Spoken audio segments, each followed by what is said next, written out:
na matakwa ya Mungu kwenye kipindi maalum na kwenye mazingira maalum.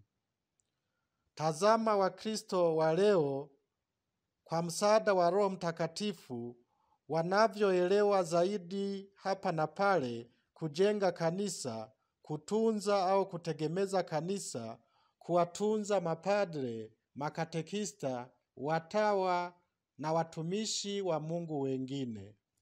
Tazama hapa na pale Wakristo wanavyozidi kuelewa kutoa zaka, malimbuko, shukrani ya mavuno, utamadunisho, michango mbalimbali na kadhalika.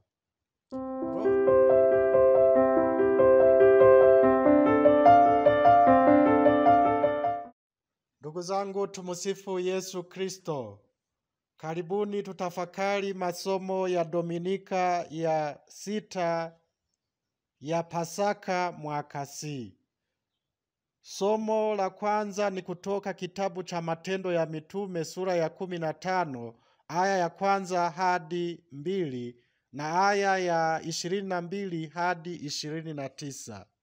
Somo la pili ni kutoka kitabu cha Ufunuo sura ya 21 aya ya 10 hadi 14 na aya ya 22 hadi 23.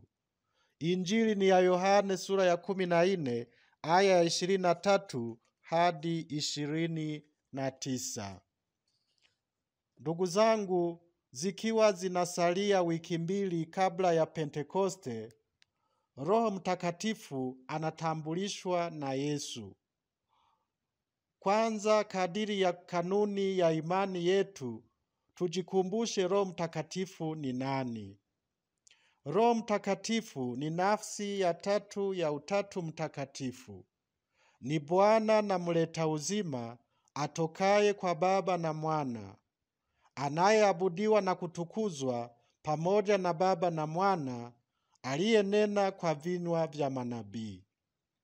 Leo ndugu zangu, Yesu anamtambulisha kwetu Roho Mtakatifu kama msaidizi.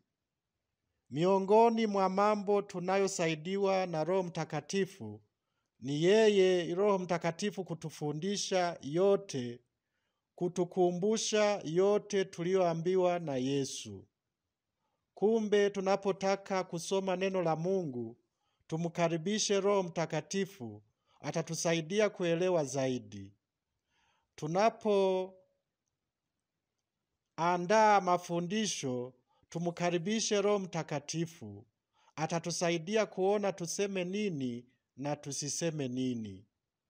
Tunapoenda kufanya utume, tumkaribishe Roho Mtakatifu, atusaidie kuona tuseme nini au tufanye nini.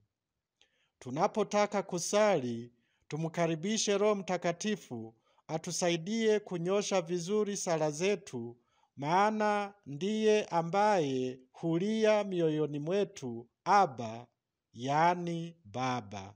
Rejea Wagalatia sura ya 4 aya ya 6. Msaada wa Roho Mtakatifu ulijidhihirisha tangu mwanzo mwa kanisa kwenye mtaguso wa kwanza.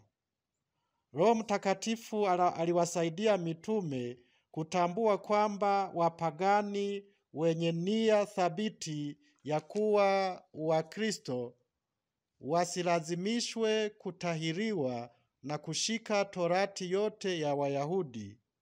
Wakaona kwamba wokovu wao hutegemea imani yao katika Kristo. Rejea somo la kwanza la leo.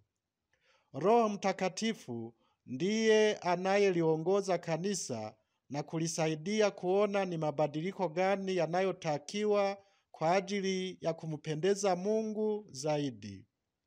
Roho Mtakatifu hufanya kazi kubwa ndani ya viongozi wa kanisa na ndani ya kila muumini ili amsaidie kupyaisha maisha ya Kikristo. Roho Mtakatifu husaidia kuelewa zaidi neno la Mungu na matakwa ya Mungu kwenye kipindi maalum na kwenye mazingira maalum. Tazama Wakristo wa leo kwa msaada wa Roho Mtakatifu wanavyoelewa zaidi hapa na pale kujenga kanisa, kutunza au kutegemeza kanisa, kuwatunza mapadre, makatekista, watawa na watumishi wa Mungu wengine. Tazama hapa na pale Wakristo wanavyozidi kuelewa kutoa zaka, malimbuko, shukrani ya mavuno, utamadunisho, michango mbalimbali na kadhalika. Roho Mtakatifu hufanya kazi kubwa ndani ya kanisa na ndani ya mioyo ya waumini, ingawa ni kisirisiri. Kwa yeyote anayemkaribisha atazaa matunda sana. Matunda yenyewe hayatajificha, nayo ni haya yafuatayo: upendo, furaha, amani, uvumilivu, wema, fadhili, uaminifu, upole na kiasi. Rejea Galatia sura ya 5 aya 22 hadi 23. Tulipobatizwa na kupewa kipaimara, tulijaliwa mapaji 7 ya Roho Mtakatifu, ingawa wengi baadaye waliyalaza wakaamua kuishi kana kwamba hawana hayo mapaji, nayo ni haya yafuatayo: hekima, maarifa au akili, shauri jema, nguvu au ujasiri, ujuzi au elimu, ibada, uchaji au kumcha Mwenyezi Mungu.